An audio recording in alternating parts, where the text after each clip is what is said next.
क्योंकि सद्गुरु कबीर का मंच है ही हमारे एक एक पल को सुधारने सजाने के लिए। सद्गुरु कबीर के मंच से आप अक्सर वही बातें सुनेंगे जो वर्तमान है, जिससे हमारा वर्तमान सुधरता हो।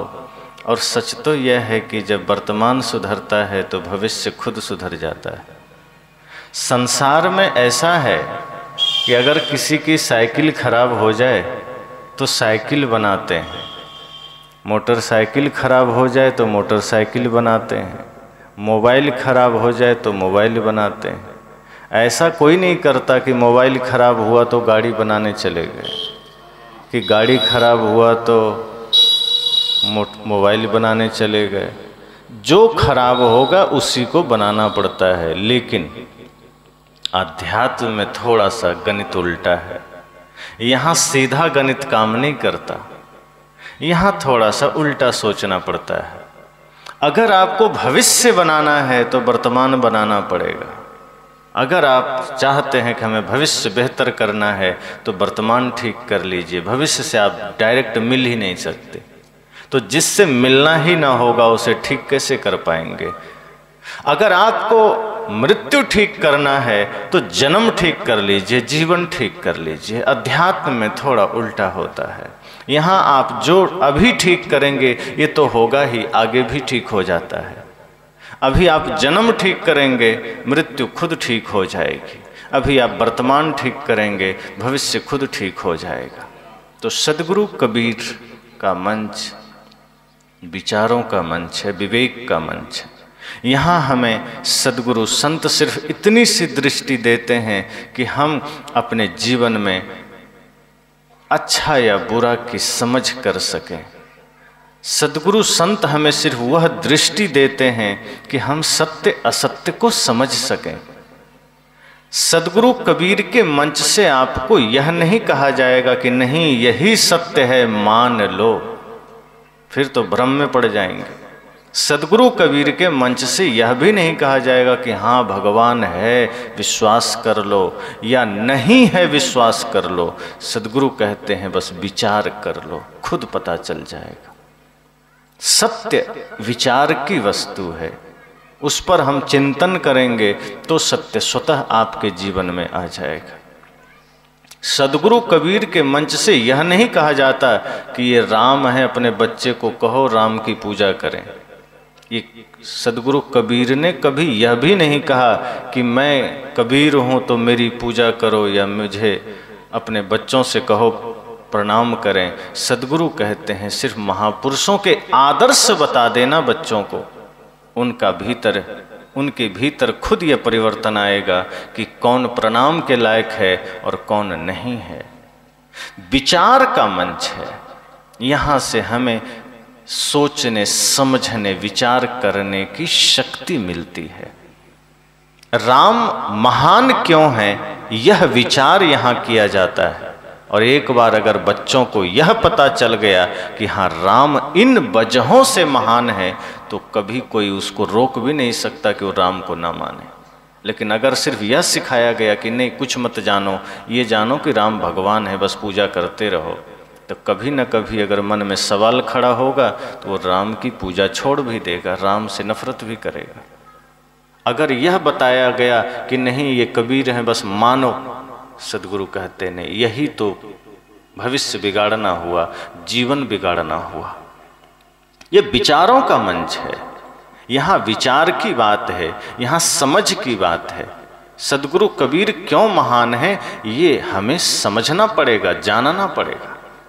पिताजी जानते हैं राम महान है, तो ये जानकारी उनके लिए है। पुत्र को अपनी जानकारी इकट्ठी करनी पड़ेगी। पिताजी का अनुभव बेटे का अनुभव नहीं बन सकता, बेटे को अपना अनुभव जागृत करना पड़ेगा। पिताजी ने अनुभव किया कि राम महान है, वे राम को वंदन करते हैं, पर अगर बेटे ने अनुभव नहीं किया राम महान है, तो हो सकता है किसी दिन बेटे ने सवाल भी कर दिया कि राम महान कैसे हो जाएंगे जो अपनी ही पत्नी की अग्नि परीक्षा करा ली, तब क्या जवाब देंगे। इसलिए संत कहते हैं कि कभी भी ये दृढ़ मत करा देना कि हाँ ये महान है, मैं मानता हूँ, मेरा अनुभव है, तो तुम भी मानो। सदगुरु कहते हैं अनुभवों पर खुद का अधिकार होना चाहिए।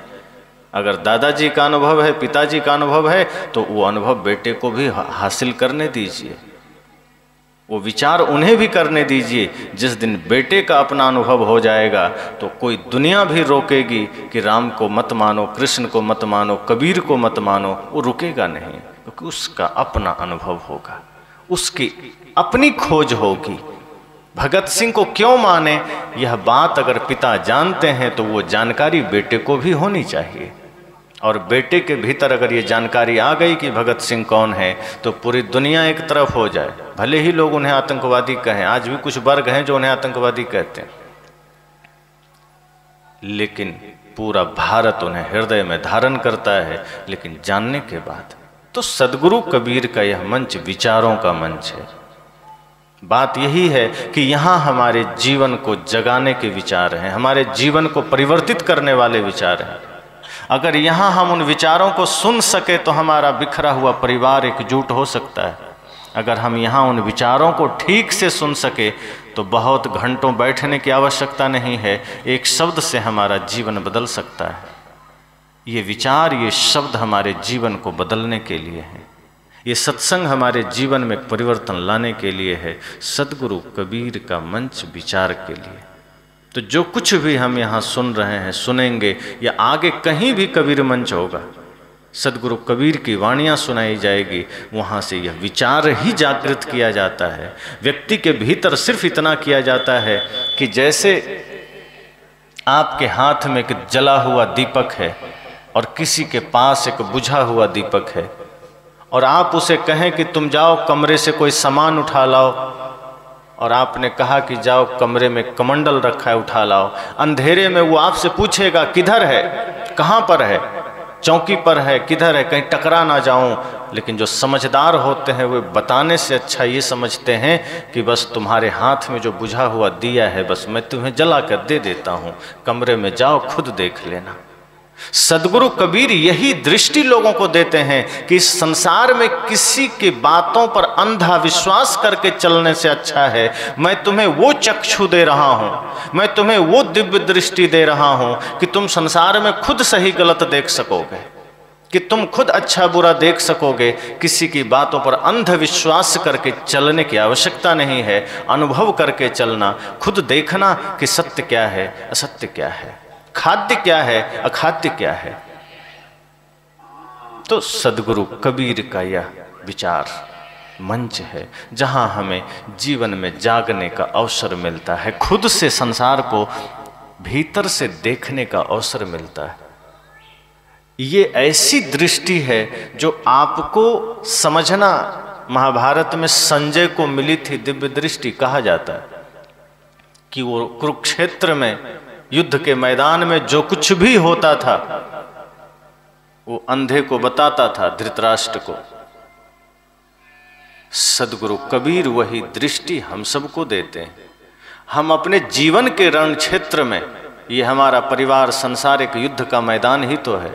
रोज न जाने कितने झगड़े हम लड़ते हैं, कितने झगड़ों का हिस्सा बनते हैं, कितने विवादों का हिस्सा बनते हैं। सदगुरु कबीर हमें भी एक दिव्य दृष्टि देते हैं, वो विचार का है, विवेक का है, कि इसे सदैव अपने साथ रखना तो हर एक चीजों में उसकी सत्यता देख पाओगे, हर एक चकाचौंध के पीछे का रहस्य जान पाओगे, हर एक झूठ को समझ पाओगे।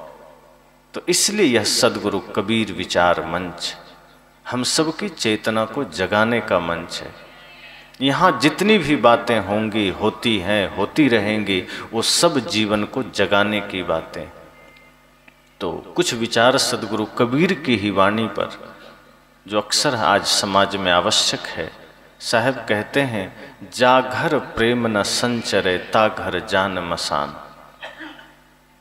जैसे खाल लोहार का श्वास लेत बिनु प्राण। किसी ने कहा कि पास में मसान है, वहाँ मुर्दे सो रहे हैं, मुर्दों की संख्या काफ़ी है, और हम लोग तो गांव में रहते हैं, सभी जगे हुए लोग हैं।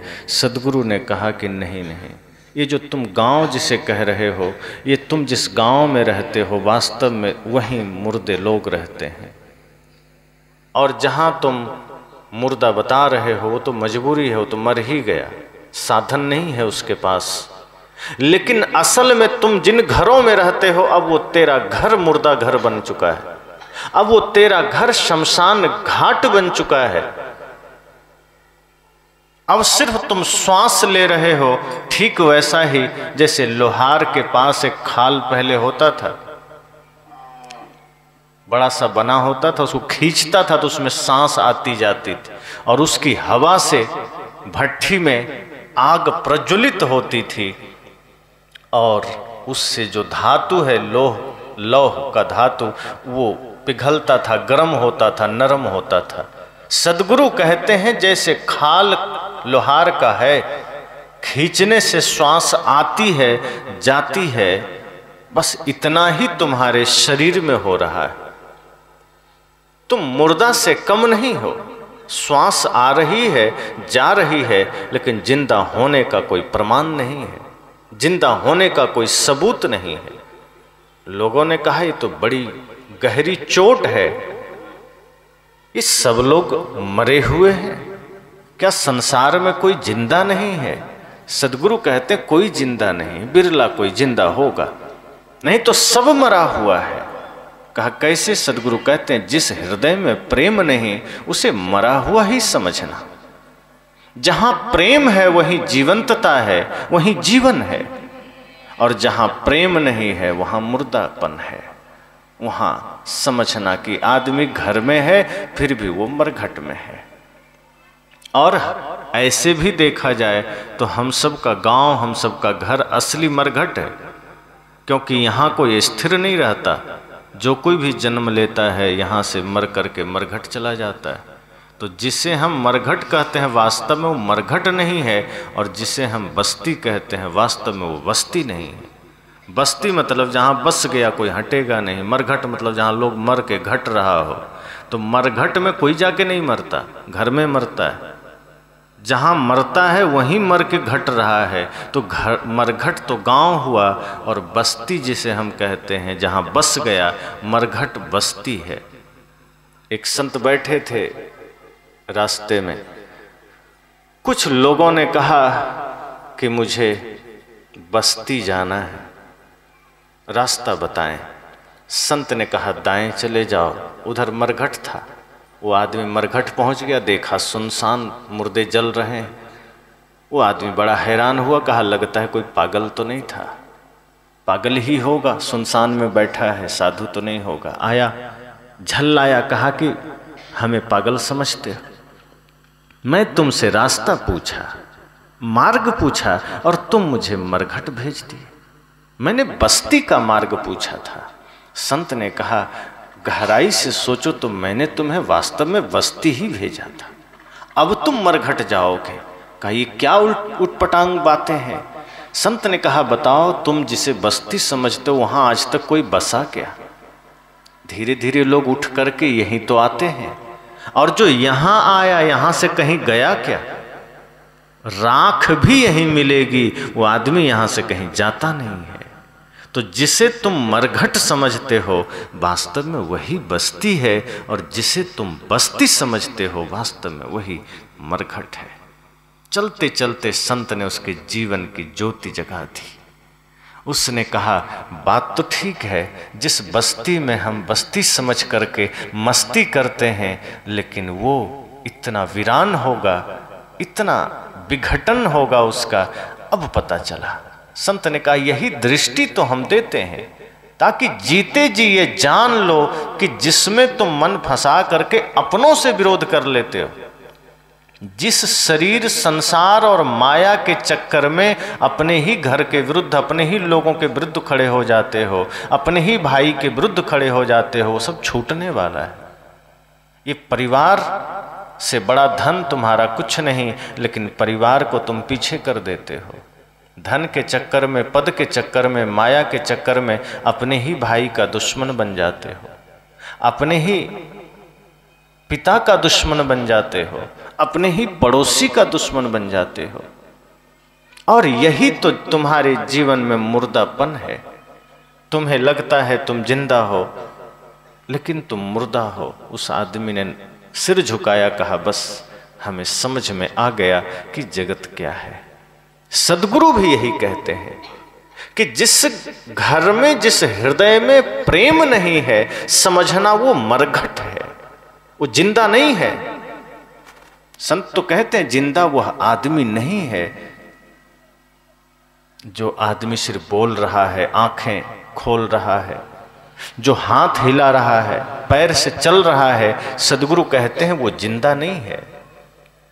जिंदा वह है जिसके हृदय में प्रेम है, जिंदा वह है जिसके हृदय में करुणा है, जिसके हृदय में संवेदना है, वह जिंदा है। ये जिंदा होने का प्रमाण है, ये जिंदा होने का सबूत है।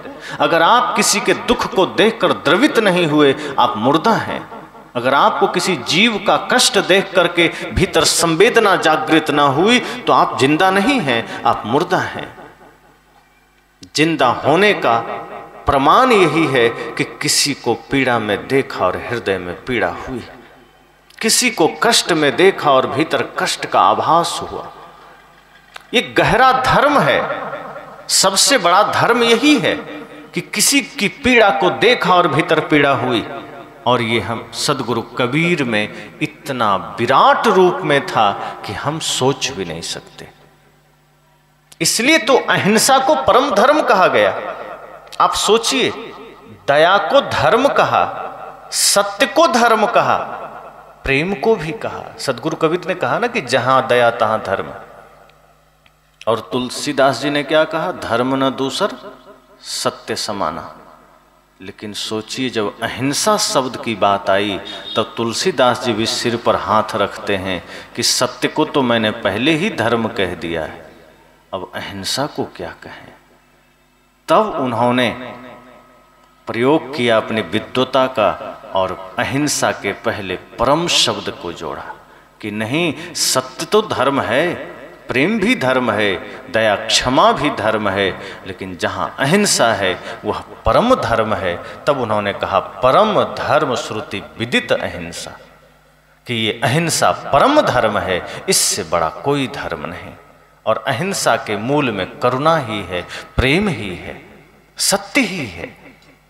अहिंसा मतलब जहां किसी को भी कष्ट में देखा और भीतर करुणा जागृत हुई, किसी की पीड़ा को देखा और भीतर संवेदना जागृत हुई, किसी छोटे से जीव को भी कष्ट में देखें और आपके भीतर अगर करुणा जागृत हुई तो समझना जिंदा है। इसलिए सद्गुरु कबीर जब यह कहते हैं कि मैं रोबूं इस जगत को, मोको रोवे न कोई, तो इसमें उनकी लाचारी नहीं है, विराट अहिंसा करुणा समाया हुआ है। कोई आदमी अपने परिवार के लिए रोता है, कोई बेटे के लिए रोता है, कोई मकान के लिए रोता है, कोई धन के लिए रोता है, बहुत हुआ तो कोई समाज के लिए रो दिया, कोई देश के लिए रो दिया। सद्गुरु कबीर कहते हैं मैं इस जगत के लिए रोता हूं।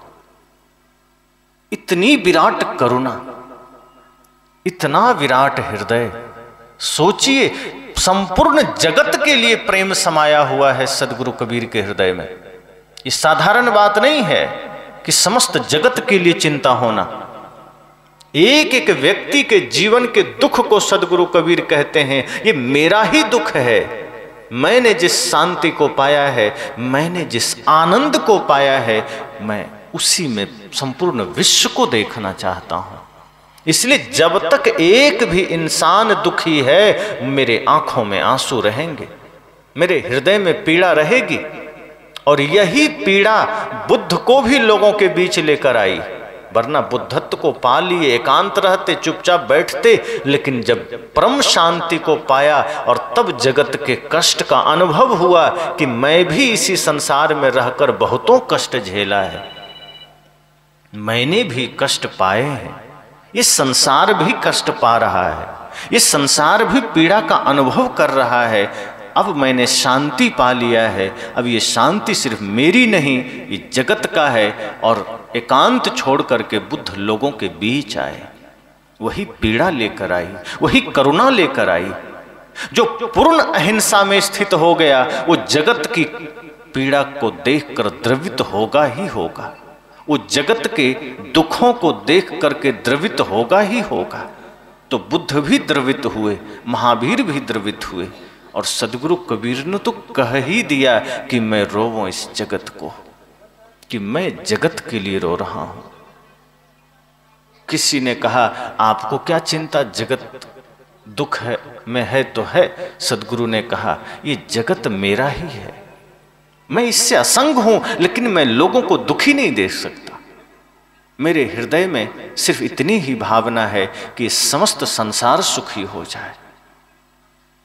इसलिए तो साहब ने कहा कि चक्की चलती देख कर दिया कबीरा रोए, दो पाट भीतर आए कि साबुत गया ना कोई। ये भी उनकी करुणा का ही प्रमाण है, ये भी उनके प्रेम का ही प्रमाण है। समस्त सृष्टि से प्रेम है सदगुरु कबीर को। अब लोगों ने तो समझा कि कबीर पागल हो गए कि चक्की देख करके रो रहे हैं। अरे चक्की तो बूढ़ी माता हर दिन चलाती थी। अब पहले मशीन तो नहीं था कि मशीन चले, चक्की पर ही आटे पीसे जाते थे, उसी में बेसन पीसते थे लोग। जो भी पीसना हो, दाल बनाना हो, चक्की में ही होता था। जिसको जाता बोलते हैं उसी पर होता था। सदगुरु कबीर ने देखा कि एक बूढ़ी माँ चक्की चला रही है, रोने लगे। लोगों ने समझा सदगुरु कबीर लगता है पागल हो गए। अरे चक्की चलने से कोई रोता है? ये तो रोज चलती थी, ये बूढ़ी माँ का काम ही है चक्की चलाना, ये हर दिन चलाती थी, आज ही इनको रोना क्यों आया? लोग इकट्ठे हुए, कहा क्या हुआ? कहा चक्की चलती देखा तो रोना आ गया। लोगों ने कहा पागल हुआ, चक्की कोई आज थोड़े चल रही है, तो सदियों से चल रही है। और ये बूढ़ी माता कोई अकेले चक्की चला रही है? कितनी बूढ़ी माताएं चक्की चला रही है, कितना रोएंगे आप? इतनी ही देर में फिर सदगुरु कबीर थोड़ा हंसे। लोगों ने कहा लगता है सच में साहब पागल हो गए, ये रो रहे हैं फिर हंस रहे हैं। लोगों ने कहा कि राज क्या है, मामला क्या है? साहब ने कहा ये चक्की को मैंने देखा तो मुझे रोना आया, लेकिन रोना इसलिए आया कि इस चक्की को देखा, ये चक्की प्रतीक बनी। वास्तव में चक्की से कोई एलर्जी मुझे नहीं है, कोई पीड़ा मुझे नहीं है, इस चक्की के वजह से नहीं रोया, लेकिन इस चक्की को देखा तो मुझे कुछ और याद आ गया। जैसे आप कई बार कुछ चीजें देखते हैं तो आपको कोई उस चीज को देखने से कुछ अपना कुछ घटना याद आ जाती। सदगुरु ने कहा कि मैंने इस चक्की को देखा तो मुझे भी कुछ याद आ गया। कहा क्या? कहा मुझे ये जगत रूपी चक्की का ध्यान आ गया। कहा मतलब? कहा देख रहे हो इस चक्की को, इसमें अनाज डालते हैं तो बीच में खूंटा है, कील, और कील के ही पास अनाज डालने की जगह है। उसमें अनाज डाला जाता है और जैसे ही चक्की घुमाई जाती है वो सारे अनाज जा करके पिस जाते हैं। बस वही देख करके मुझे इस जगत की चक्की का ध्यान आ गया। लोगों ने कहा तो मतलब? कहा ये जो संसार है, ये जो विश्व है, ये जगत है, ये भी एक चक्की समझना, और इसमें भी दो पार्ट हैं, एक जन्म है एक मृत्यु है। इस जन्म और मृत्यु रूपी दो पार्ट में सारे जीव पिस रहे हैं, सब लोग मरे जा रहे हैं, सब लोग काल के गाल में जा रहे हैं। मुझे यही देख करके रोना आ गया, यही देख करके मेरी व्यथा बाहर आ गई। मेरे भीतर इसी को देख करके संवेदना जागृत हो गई। लोगों ने कहा ये तो सोचने वाली बात है, हमने तो सोचा ही नहीं था कि हम सब भी इस जगत रूपी चक्की में पिसे जा रहे हैं। हमें तो लगा कि आप साधारण सी चक्की देखकर रोए। सदगुरु ने कहा इतना नादान तो नहीं कि मैं ये पत्थर की चक्की को देखकर रोने लगूं। मुझे याद आया इस जगत की चक्की की, और मैंने यह देखा, ये अनुभव किया कि सारे जीव जन्म और मृत्यु के पाट में पिसे चले जा रहे हैं, कोई बच नहीं रहा है। तो लोगों ने कहा सदगुरु जी, हे सदगुरु, ये तो फिर दुख की बात है कि हम सब पिस रहे हैं, और फिर आप हंसे क्यों? तो सदगुरु कबीर कहते हैं यही तो बात है। वो जो बीच में कील होती है, जिसके चारों ओर चक्की घूमती है, कभी कभी ऐसा होता है कि उस कील के पास कुछ दाने बच जाते हैं, वो पिसते नहीं हैं। जो दाने कील के निकट रह जाते हैं, उसी के आसपास चिपके रह जाते हैं, वो पिसने से बच जाते हैं। और जो बाहर जैसे ही दूर गया वो पिस जाता है। तो जो कील से चिपका रह गया वो नहीं पिसा, वो बच गया। इस जन्म और मृत्यु रूपी पाट में, इस संसार रूपी पाट में भी जो सदगुरु रूपी कील के निकट चला गया वो पिसने से बच गया, वो नुकसान उसका नहीं हुआ। अर्थात शरीर तो क्षीण हुआ, लेकिन उसके कर्म, उसके संस्कार इतने पवित्र हो गए कि वो अमर हो गया। सदगुरु रूपी कील से जो चिपक गया, सदगुरु रूपी कील के पास जो आ गया, वो व्यक्ति अमर हो गया। यह ध्यान करके थोड़ी हंसी आई कि चलो इस संसार में एक आसरा तो है, एक सहारा तो है सदगुरु चरण का, कि जो सदगुरु संतों की चरण को गह लिया, पकड़ लिया, यमराज उसे नहीं छू सकता, मृत्यु उसे नहीं छू सकती। तो प्रेम जब हृदय में हो वो आदमी जिंदा है। अहिंसा हृदय में है तो समझना वो आदमी जिंदा है, वो मुर्दा नहीं है। लेकिन जिसके हृदय में प्रेम नहीं है, जिसके हृदय में करुणा नहीं है, जिसके हृदय में संवेदना नहीं है, वो समझना मुर्दा है। तभी तो कभी कभी लोग कहते हैं कि ये आदमी, इसकी क्या बात करते हो, तो पूरा पत्थर दिल है, इसको कोई फर्क नहीं पड़ता, कोई रोवे गावे दुखी रहे, ये पत्थर दिल सदगुरु कहते हैं। लेकिन मुझे तो चिंता है, मुझे इस जगत की चिंता है, मुझे समाज की चिंता है, क्योंकि आज जगत विघटन के मार्ग पर है, आज यह जगत बर्बादी के मार्ग पर है। आज घर घर नहीं रहा, आज परिवार परिवार नहीं रहा, समाज समाज नहीं रहा, ये आज देश देश नहीं रहा, सब विखंडित हो गए। हमारा परिवार बिखरा, समाज बिखरा, घर बिखर रहा है, लोगों का जीवन बिखर रहा है। जिस घर में पवित्रता होनी चाहिए, प्रेम होना चाहिए, जिस घर में दिव्यता होनी चाहिए, वो घर आज बुचड़खाना बन रहा है, कबाड़खाना, होटल बन रहा है। प्रेम नहीं, सामंजस्य नहीं, एक दूसरे में समर्पण नहीं। सदगुरु कहते हैं मैं इस जगत की इस पीड़ा को देखकर बड़ा व्यथित हूं, और मुझे लगता है सब लोग मुर्दा क्यों हो रहे हैं। सुनहरा जीवन मिला, बढ़िया मनुष्य शरीर मिला, प्रेम से जीते, सत्य के साथ जीते, अहिंसा के साथ जीते, बर्बाद किए जा रहे हैं। हम बर्बादी का कारण बनते जा रहे हैं, अपने जीवन को तो बिगाड़ते ही हैं। कितने लोगों के जीवन बिगाड़ देते हैं, कितने लोगों के साथ खिलवाड़ करे जाते हैं। अपने बच्चे को तो बिगाड़ते ही हैं, अन्य के लोगों के लिए भी हम बिगाड़ का कारण बन जाते हैं। सदगुरु कहते हैं मुझे इसलिए पीड़ा हो रही है कि मैं देख रहा हूं जगत को कि चारों ओर दुख है, चारों ओर संताप है, चारों ओर कष्ट है, लेकिन निवारण का उपाय तो है। दुख इस बात का है कि सभी लोग दुख में हैं, पीड़ा इस बात की है कि सभी लोग पीड़ित हैं, लेकिन थोड़ी सी खुशी इस बात की है कि निवारण का उपाय मौजूद है।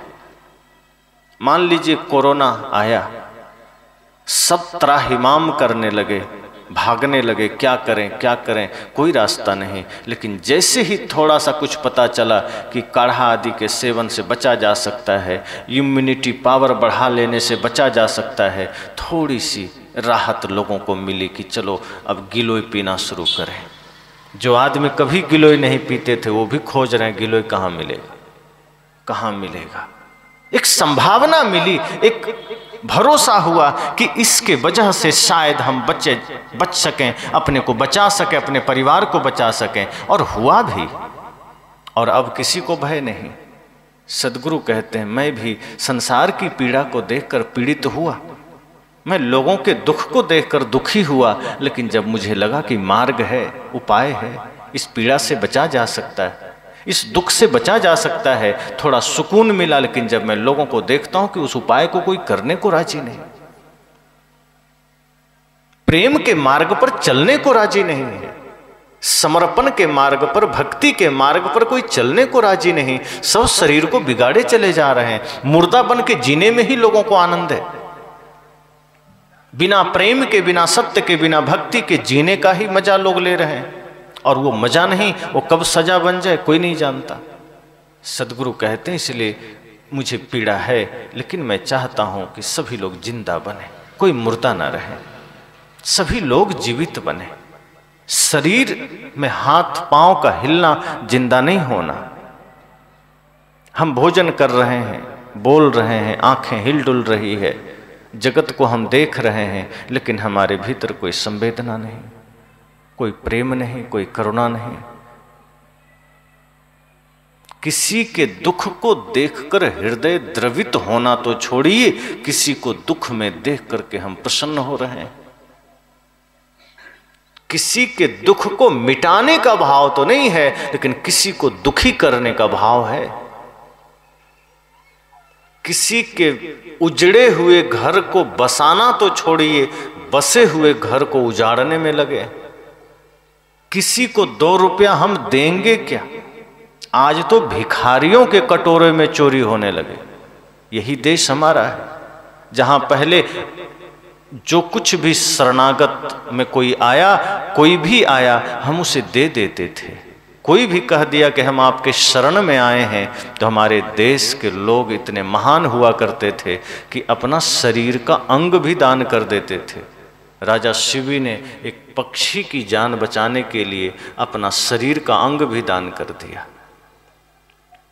पन्नाधाय ने राजा के उत्तराधिकारी पुत्र को बचाने के लिए अपनी संतान को ही आगे कर दिया कि ये चला जाए तो कोई हर्ज नहीं, लेकिन राजा का संतान चला गया तो राज्य का क्या होगा। लेकिन आज अपने स्वार्थ के लिए, अपने निज हित के लिए हम अपने ही पुत्र को नहीं छोड़ते, उस पर भी कुठाराघात करते हैं, दूसरे पर तो करते ही करते हैं। हम दूसरे के प्राण लेने के लिए हम किसी हद तक चले जाते हैं। अपने स्वार्थ के लिए हम कुछ भी किसी को मारने पर उतारू हो जाते हैं। दान तो क्या ही करेंगे। मैंने कहा ना कि आज भिखारियों के भी कटोरे सुरक्षित नहीं हैं। बेचारे डरते रहते हैं कि कौन हाथ मार ले, कब कहाँ से कौन चोरी कर ले। ये वही देश है जो दान धर्म की महिमा गाता था। ये वही देश है जो दुनिया को देने का मार्ग सिखाया कि दो लो नहीं। और आज हर कोई डरा हुआ है, कब कौन किससे क्या ले लेगा, छीना झपटी हो जाएगा, कहाँ क्या हो जाएगा कोई नहीं जानता। तो हम किस मार्ग पर जा रहे हैं? हमारे भीतर संवेदना खत्म हुई। हमारे सामने कोई लाचार पड़ा है, हमारा हृदय नहीं पिघलता। माँ बाप दुखी हैं, हृदय नहीं पिघलता, दूसरे को तो छोड़ दीजिए। इतनी सारी समस्याएं हमारे देश में आ रही है। माताएं रो रही है, पिता रो रहे हैं। वृद्धाश्रम जाके कभी देखिए, इतनी दुर्गति है। एक बार मुझे बगल से गुजरने का अवसर मिला। मैंने देखा कुछ बुजुर्ग वहां बैठे हैं, चेहरे पर सिर्फ दुख के भाव हैं, आंखों में सदैव आंसू बने हुए हैं। वो आंसू कभी सुख नहीं रहे हैं। हाथ कांप रहे हैं, अपने से कपड़े धो रहे हैं, अपने से कहीं झाड़ू लगा रहे हैं। और उस अवस्था में वो बैठ करके आपस में सिर्फ यही बातें कर रहे हैं कि बड़ा सपना देखा था, बड़े ख्वाब देखे थे कि बेटे योग्य बनेंगे, बहुएं घर आएगी, बुढ़ापा शांति से कट जाएगी। लेकिन सब पर पानी फिर गया। नियति ने कहाँ लाके खड़ा कर दिया। अपने से अपना कपड़ा धोने को मजबूर हैं 80 साल में, झाड़ू लगा रहे हैं, तब कुछ भोजन मिल जाता है। दुख बांटने के लिए कोई नहीं है, आपस में वो भी दुखी, हम भी दुखी, एक दूसरे को दुख कह करके रो रहे हैं। मैंने कहा यही आज हमारे समाज की हालत है, यही स्थिति है। और जिन घरों में थोड़ी सी भी समझदारी है, थोड़ा सा भी ज्ञान है, वो बचा हुआ है। लेकिन आने वाली पीढ़ियों को अगर हमने अपना ज्ञान स्थानांतरित नहीं किया, जैसे आज के जनरेशन के पास जो ज्ञान है अगर वो युवाओं के पास नहीं गया, युवाओं से फिर बच्चों में नहीं गया, तो समझना आने वाला भविष्य बहुत दर्दनाक होने वाला है। आगे आने वाला समय बहुत खतरनाक होने वाला है। सदगुरु कहते हैं ये बात 500 साल पहले कि जागर प्रेम न संचरे। ध्यान देना, जब भी हृदय से प्रेम विदा होगा वो घर मरघट की भांति होगा, अपना ही घर काटेगा, अपने ही लोग काटने दौड़ेंगे। वो परिस्थितियां मरघट से ज्यादा नहीं लगेगी। अपने बढ़िया बने बनाए घर में रहोगे, लेकिन पिता बनकर के भी आप पुत्र का प्रेम नहीं पाएंगे, बहू का प्रेम नहीं पाएंगे, और वो घर आपको लगेगा जैसे मैं मरघट में आ गया। सदगुरु कहते हैं वो मरघट जीती जी अगर महसूस हो रहा है तो समझना मनुष्य होने का क्या अर्थ हुआ। घर तो प्रेम से सजना चाहिए। एक पर्दे कम लगे कोई बात नहीं, टाइल्स सस्ते लग जाएं कोई बात नहीं, गाड़ी सस्ती हो कोई बात नहीं, लेकिन घर की सजावट प्रेम से करना। अगर उस घर में प्रेम है तो उससे सौंदर्य किसी और चीज का नहीं। बाहरी सौंदर्य तो विनसने वाला है, बाहर की खूबसूरती तो नष्ट होने वाला है। आप शरीर की ही सुंदरता को देखिए, आज है कितने दिन रहेगी। आज अगर शरीर सुंदर है, 10 साल के बाद थोड़ा सा कम होगा, 20 साल के बाद और कम होगा, 50 के पार जाते ही शरीर सूरत सब बिगड़ जाएगा। जगह जगह जो ब्यूटी पार्लर्स बने हैं, 1-2 घंटे के लिए खूबसूरती प्रदान करने की जगह, तो 1 घंटे तो सुंदर बन जाएंगे, लेकिन बाकी समय 1-2 घंटे के बाद वो सुंदरता उतर जाएगी। सदगुरु कहते हैं अपने विचारों को सुंदर बना लो, अपने कर्म को सुंदर बना लो, अपने आचरण को सुंदर बना लो। सदगुरु कहते हैं मैं गारंटी लेता हूं युगों युगों तक वो सुंदरता कभी नहीं उतरेगी। ये बाहर की सुंदरता, बाहर का रूप ये ढलेगा, ये बाहर की सजावटें ढलेगी, बिखरेंगी, लेकिन जिस दिन तुमने हृदय में प्रेम धारण कर लिया, जिस दिन तुमने हृदय में भक्ति सेवा श्रद्धा धारण कर लिया, युगों युगों तक तुम्हारा नाम, तुम्हारी खूबसूरती बनी रहेगी। आज मीराबाई नहीं है, उनके सौंदर्य की चर्चा है, आचरण के सौंदर्य का, शरीर नहीं। शरीर तो नश्वर है, ये सुंदर हुआ तो क्या हुआ, ये बदसूरत भी हुआ तो कोई हर्ज नहीं, लेकिन अगर आचरण सुंदर हो गया, कर्म सुंदर हो गए, तो वो खूबसूरती शाश्वत खूबसूरती है, वो कभी मिट नहीं सकती। सदगुरु कहते हैं कर्म को सुंदर बना लेना, मन को सुंदर बना लेना। जिस दिन तुमने हृदय में प्रेम धारण किया, सत्य धारण किया, भक्ति धारण किया, कर्म सुंदर हो जाएंगे। और ये सत्संग रूपी ब्यूटी पार्लर में संभव है। और यहाँ जिसने अपने जीवन को सुंदर बना लिया वो कभी कुरूप नहीं हो सकता, और उसकी पूजा होती है। इसलिए माता शबरी पता नहीं सुंदर थी कि नहीं, ये पता नहीं, किसी ने पूछा कि वो सुंदर है कि नहीं। किसी हीरोइन का नाम आता है तो लोग पहले सोचते हैं अच्छा वो सुंदर है, लेकिन जब भक्तों का नाम आता है, संतों का नाम आता है, सती साध्वियों का नाम आता है, वीर वीरांगनाओं का नाम आता है, तो हम सिर्फ उनके आदर्श को स्मरण करते हैं और श्रद्धा से शीश झुका देते हैं। सोचो उनकी सुंदरता कितनी महान है। तो जब भी विदुर जी का नाम आता है हम शरीर को याद नहीं करते हैं।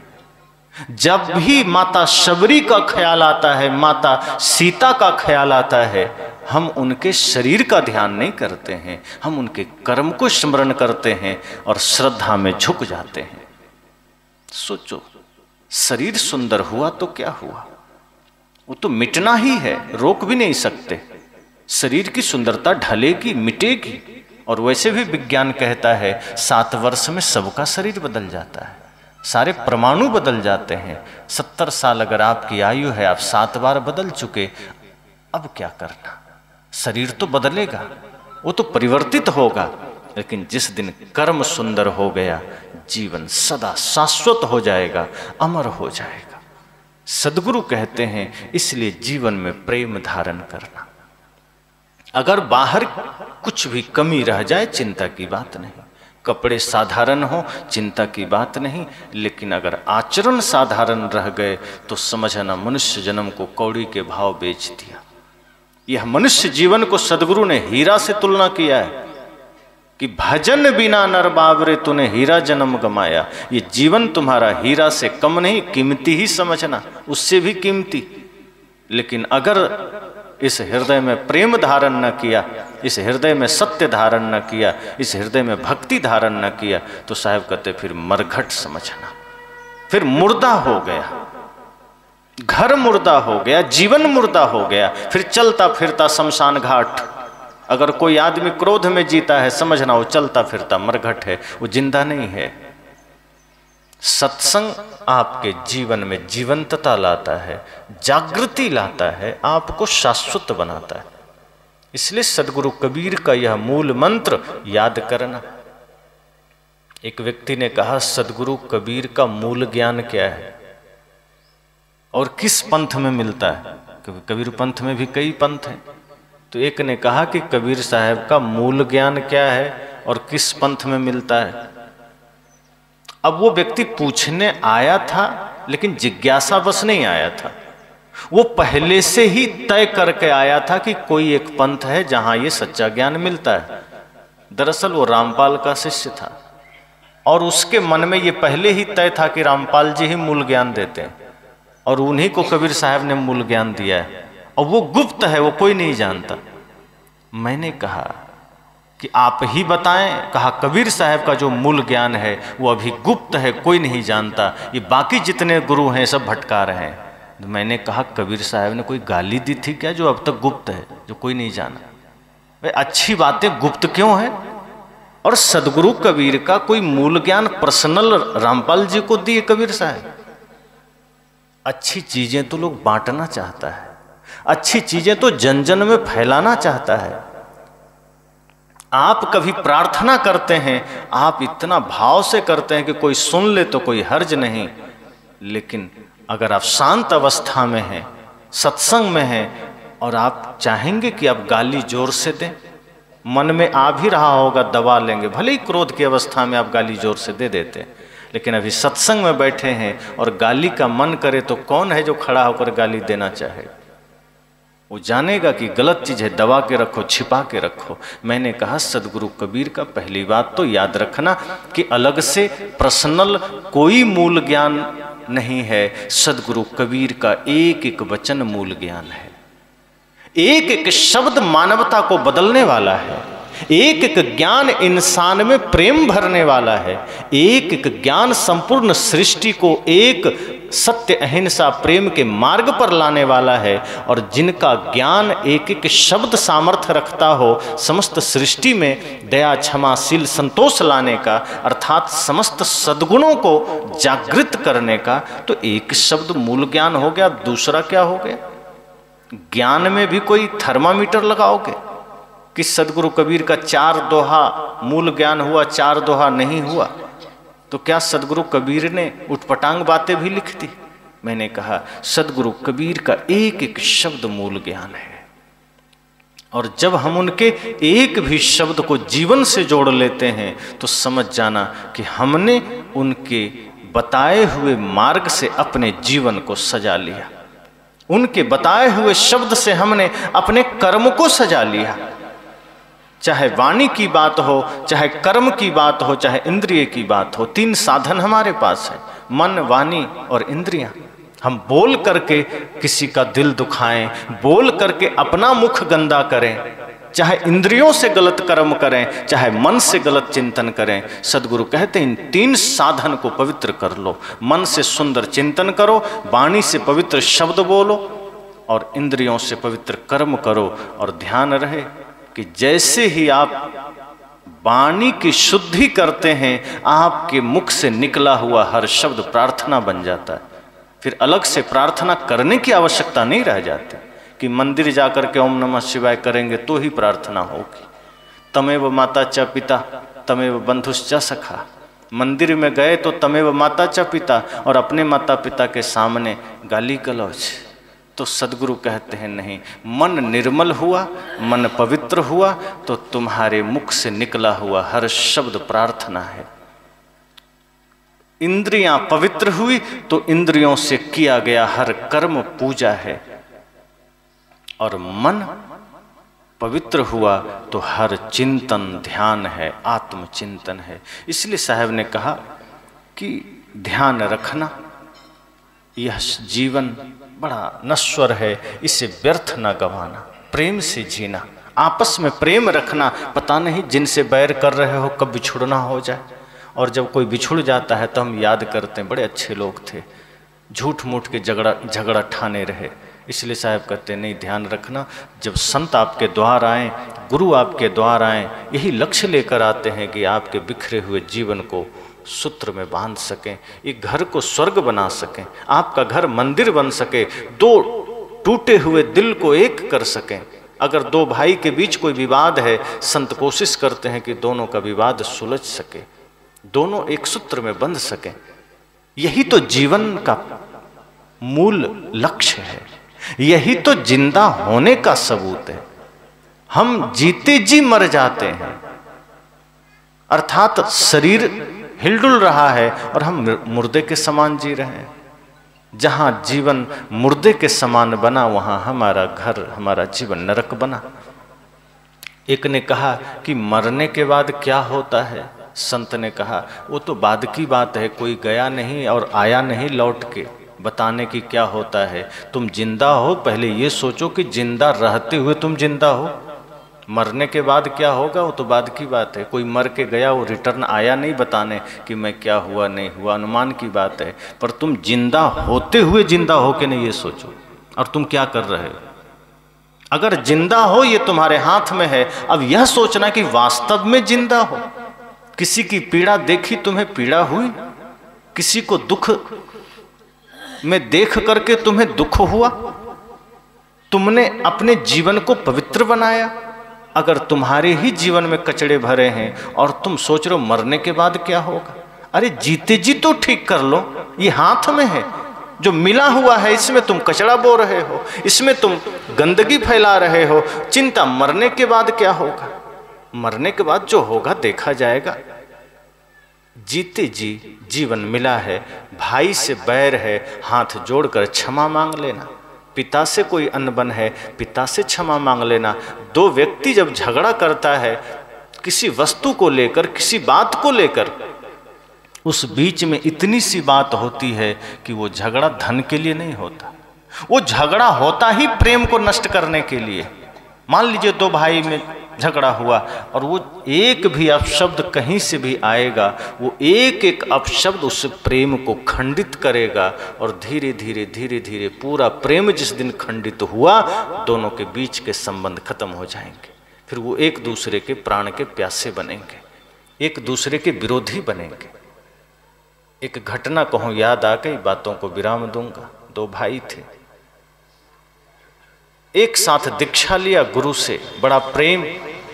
गुरुजी जब दीक्षा दिए तो दोनों साथ बैठ करके गुरुजी की सेवा किए। गुरुजी को जलपान कराया, भोजन कराया, पद प्रक्षालन किया, आरती किया, भेंट पूजा किया, सब किया।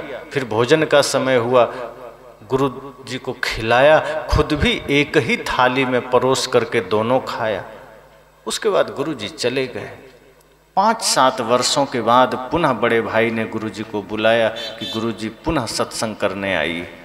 गुरुजी आए, सत्संग हुआ, आरती हो गई, सारी प्रक्रिया हुई।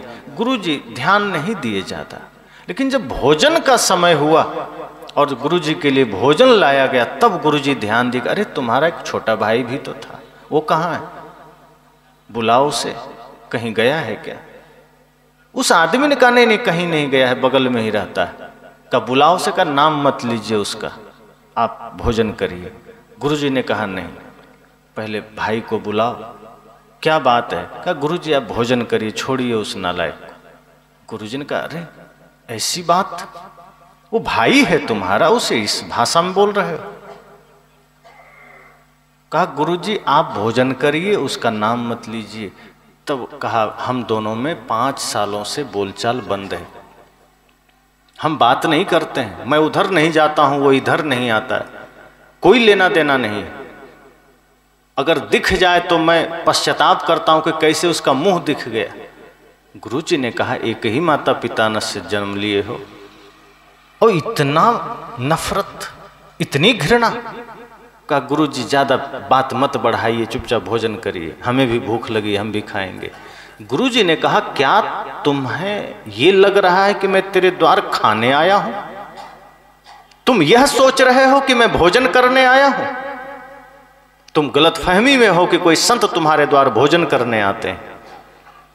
अरे भोजन तो शरीर की एक छोटी सी जरूरत है जो कहीं भी पूरा हो जाएगा, लेकिन अगर कोई संत, कोई गुरु तुम्हारे द्वार आते हैं तो तुम्हारे द्वार को पावन करने आते हैं, तुम्हारे जीवन के कलुषित विचार को निकालने आते हैं, तुम्हारे सूने बिखरे घर को ठीक से सजाने आते हैं, स्वर्ग मंदिर बनाने आते हैं। और मैं अगर यहाँ आया हूँ तो जो मैंने 5-6 वर्ष पहले देखा है कि दोनों भाई मिलकर के मेरी सेवा किए थे, दोनों मिलकर के मुझे भोजन कराए थे, दोनों एक साथ एक थाल में परोस कर खाए थे, आज वो दृश्य मैं नहीं देख रहा। मुझे पीड़ा है कि मेरे आगमन के बाद, मेरी दीक्षा के बाद भी तुम अपने भाई से विरोध कर गए। बात क्या हुई? कहा कुछ नहीं, बहुत अकड़बाज है, सुनता नहीं है कोई बात, छोटी छोटी बात में झगड़ा हो जाता है, छोटी छोटी बात में सुनाने लगता है, मैं बड़ा हूं। संत ने कहा यही तो घमंड है तुम्हारा, कि बड़ा हो इसका घमंड होगा कि छोटा क्यों कहेगा, वो छोटा भाई है क्यों सुनाएगा। कहा तो बड़ा भाई हूं, कैसे सुन लूं? कहा क्यों? बड़ा हो तो आदमी ही तो हो, भाई ही तो है, कह दिया तो क्या हो गए। कहा गुरु जी क्या करें अब? कहा जाओ उसे बुला के लाओ। कहा आपको लगता है वो आएगा? बहुत अकड़बाज है। कहा पहले तो मुझे तुम ही अकड़बाज लग रहे हो, उसको तो मैं नहीं देखा अभी, पहले तुम तो ठीक हो जाओ, शायद वो ठीक हो जाए। कहा मैं क्या करूं, वो आएगा नहीं। कहा पहले ही तुमने तय कर लिया नहीं आएगा, तब तो पक्का नहीं आएगा। पहले तुम तो ठीक हो जाओ मेरे सामने, तुम तो विनम्र बन जाओ, तुम तो निर्मल बन जाओ, आगे उसकी बात देखेंगे। तो मैं कैसे बुलाऊं? 5 साल हो गए, बातचीत ना हुई, देखा भी ठीक से नहीं, कैसे जाऊं? संत ने कहा पहले अपने अकड़ को नीचे करो, जो घमंड तुम्हें भीतर है कि मैं बड़ा, गलती उसकी, ये भाव मिटाओ और यह सोचो कि हो सकता है तुमने भी गलती किया हो। किसी भी विवाद में यह मत सोचिए कि इस विवाद का वजह सामने वाला है। अगर शांति चाहते हैं, एक सूत्र याद रखना कि अगर घर में कोई झगड़ा हो जाए, कोई विवाद हो जाए, जीवन में कोई समस्या आ जाए, ये समझना कि हो सकता है इस झगड़े का वजह मैं भी हूँ, हो सकता है इस समस्या का कारण मैं भी हूँ, समाधान हो जाएगा। लेकिन जैसे ही आपने सारे दोष सामने वाले पर टाल दिया, आप कभी बदल नहीं सकते और सामने वाला कभी झुकेगा नहीं। तो संत ने कहा कि ये समस्या का समाधान तो हो सकता है, पहले तुम खुद को ठीक कर लो। कहा तो बताइए रास्ता क्या है? वो आएगा नहीं। कहा फिर तुम जिद धर लिया, आएगा नहीं। तुम ऐसा करो, जाओ और छोटे भाई का चरण पकड़ लेना। ये तो अहंकार सामने आ गया। कहा अब तो और उल्टी बात आप कर रहे हैं, ये कोई संभव है? हम बात ही नहीं करना चाहते, आप चरण छूने की बात कर रहे हैं। वो तो आप आ गए हैं, वरना जरूरत पड़ता पैर पकड़ के फेंक देते। गुरु जी ने कहा मूर्ख, यही सीखा तुमने? तुम पूजा करते हो राम की, पूजा करते हो कृष्ण की, और अब तक मन में इतनी घृणा, इतनी नफरत। गुरु जी ने डांटा, समझाया, समझा। उसने कहा अपने अहंकार को नीचे धरो और जाओ, एक बार पैर छू लेना। कहा कि ये तो बहुत अजीब लग रहा है, छोटे भाई का पैर कैसे छूऊंगा, वो भी इतने दिनों से बात नहीं हुई, थोड़ा झगड़ा हो गया। गुरु जी ने कहा ये बताओ, जब वो छोटा था, तुमसे बचपन की बात याद करो, तब तुमने कभी उसका पैर छुआ था? तब तो हजारों बार छुआ था। कहा कैसे? कहा जब नहलाते थे तो पैर पकड़ के, हम ही तो नहलाते थे। जूता पहनाते थे तो कितने बार पैर पकड़े हैं उसका। पैर में तेल लगाते थे तो भी पैर पकड़े हैं। गोद में लेते थे तो पैर तो हमारा हृदय पर रहता था, हम कितने बार गोद लिए हैं। गुरु जी ने कहा सोचो, वो तुम्हारा छोटा भाई है, तब तुमने कितने बार पैर पकड़े, तब अहंकार सामने नहीं आया, तब तुम में उसमें प्रेम देखता था कि छोटा भाई है, पैर पकड़ो, हाथ पकड़ो, कोई हर्ज नहीं, खुशी से पकड़ा। यही सोचकर अभी पकड़ लेना। इतना समझाने के बाद वो आदमी चला, लेकिन अहंकार फिर भी सामने आ जा रहा था। फिर भी किसी तरह मन को समझाते हुए निकला। छोटा भाई आंगन में ही बैठा अखबार पढ़ रहा था। ये निकट जैसे ही उधर गया, छोटे भाई की नज़र पड़ी। वो देखता है बड़ा भाई चला आ रहा है, पहली बार 5 साल के बाद। उसके भीतर भी कुछ संवेदना जगी। वो भी जो अब तक मौन था, चुप था, लगा कि बड़े भैया का चरण मेरे द्वार के तरफ। खुद को धीरे धीरे रोक न पाया। चला था, अभी दूर ही था, लेकिन उसके चलने का भाव की तरंग पहले पहुंच गई हृदय में। आप जिस भाव से चलते हैं उस भाव की तरंग दूसरे के हृदय में पहले पहुंच जाती है। ये चीजें वैज्ञानिक है। आप जो सोचते हैं, जो करते हैं, जो बोलते हैं, उसकी तरंग पहले दूसरे को तरंगित कर देती। छोटे भाई के हृदय में भी बड़े भाई के आने की तरंग हृदय तक पहुंच गई। आंखों ने देखा बड़े भाई चले आ रहे हैं। धीरे धीरे हड़बड़ाने लगा कि अब क्या करें। अखबार रखा, तब तक भाई निकट आ चले थे। ये खड़ा हो गया, बड़े भाई और पास आ गए। अब आ करके बिल्कुल वो पैरों में झुकने ही वाले थे कि उनसे पहले छोटा भाई पैरों में गिर पड़ा। रोक नहीं पाया। 5 साल के बाद ये दृश्य पैदा हुआ। ये झुका, बड़े भाई ने दोनों बाहें पकड़ के उठाया, गले से लगाया। 5 साल से जमा हुआ कचरा आंसू के साथ बह गया। जो भी शिकवा शिकायत थी, जो भी हर्ष शोक था, जो भी अवसाद थे, जो भी नफरत घृणा थी, आंसू बहे, निकल गए। हृदय से हृदय मिला। बड़े भाई ने कहा, छोटे भाई माफ कर दो। छोटे ने कहा, भैया ये क्या कह रहे हैं? हम तो कब से प्रतीक्षा में थे कि आपका एक आदेश हो और मैं दौड़ा हुआ चला आऊं। आप ही ने तो घर से निकाल दिया था, आप ही ने बाहर कर दिए थे, तो हम प्रतीक्षा में थे। हम तो कब सोचते थे कि भैया कब एक बार नज़र इधर करेंगे और मैं उनके चरणों में चला जाऊंगा। मेरा क्या दोष? लेकिन मैं मानता हूं कि मैं भी दोषी हूं। दोनों ने अपनी अपनी गलतियां स्वीकारी। जब प्रेम जगता है तो अपनी गलतियां स्वीकारी जाती है, और जब नफरत रहता है तो दूसरे की गलतियां बताई जाती है।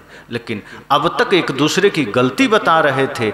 जैसे ही सदगुरु संत की कृपा से हृदय में थोड़ा सा प्रेम जगा, दोनों कह रहे हैं, नहीं मुझसे गलती हुई, मुझसे गलती हुई, मुझे आ जाना चाहिए। आपने मना किया फिर भी मैं आ जाता। बड़े भाई ने कहा, नहीं छोटे, तुम तो ठीक हो, तुम्हारा कोई दोष नहीं, मैं ही अहंकार में तुम्हें नकार दिया। और दोनों रो करके फिर एक दूसरे को बाहों में बाहें डाल करके प्यार से गुरुजी के पास गए।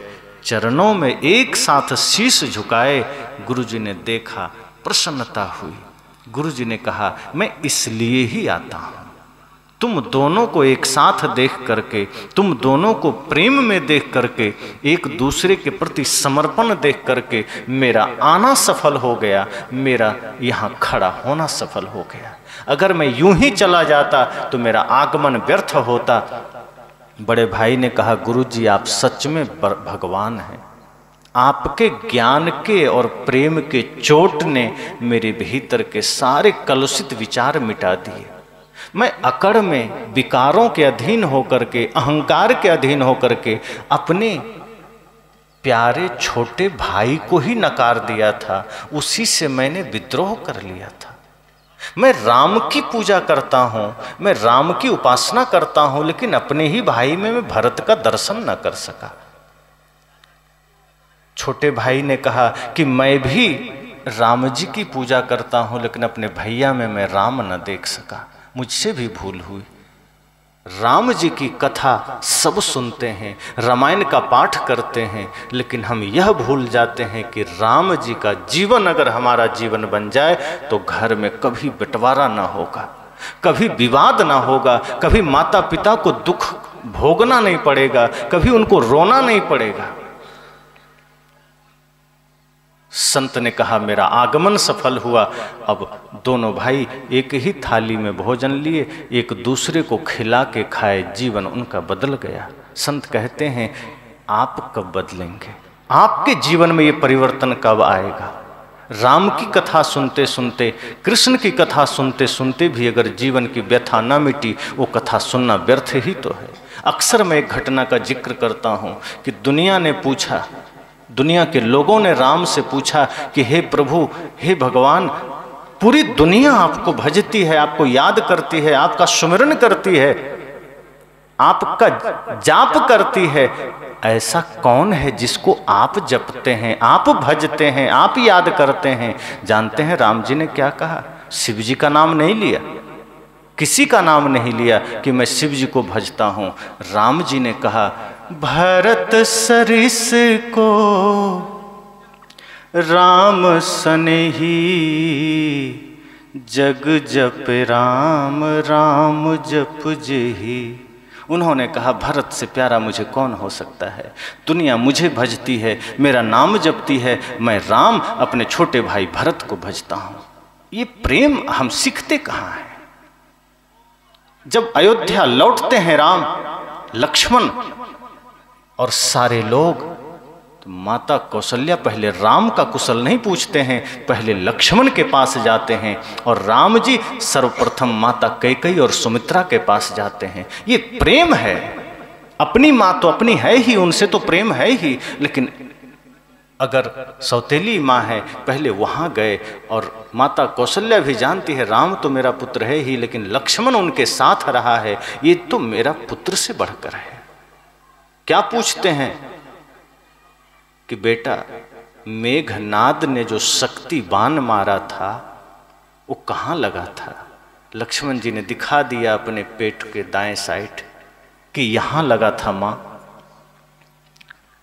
घाव बड़ा गहरा हुआ होगा, बड़ा जख्म बड़ा हुआ होगा। लक्ष्मण जी ने कहा, लगा तो बहुत जोर से था। तब माँ ने एक सवाल किया कि बेटा दर्द कितना हुआ था?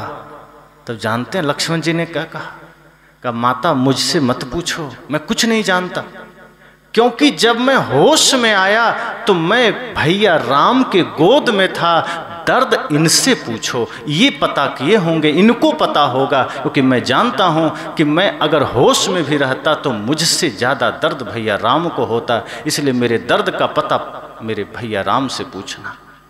लक्ष्मण की कितनी आस्था है, कितनी श्रद्धा है। वो जानते हैं कि दर्द, गीता आप लोग सुनते ना, चोट लगे तुमको तो दर्द मुझे होता है। ये चीजें हम जीवन में कहाँ उतारते हैं? सदगुरु कहते हैं, जिस दिन प्रेम हृदय में जगा, समझना घर जिंदा हुआ, घर मंदिर बना, स्वर्ग बना। अभी तो हम घर को मरघट बना कर रखते हैं। जिधर निकलो उधर ही ईर्ष्या, उधर ही द्वेष, उधर ही नफरत, उधर ही अपशब्द, उधर ही कटु शब्द, उधर ही गाली, उधर ही कुचिंतन। हमने मंदिर कहाँ बनाया घर? सदगुरु कहते हैं घर को मंदिर बनाओ, और ये प्रेम से होगा, ये सत्य से होगा, ये भक्ति से होगा।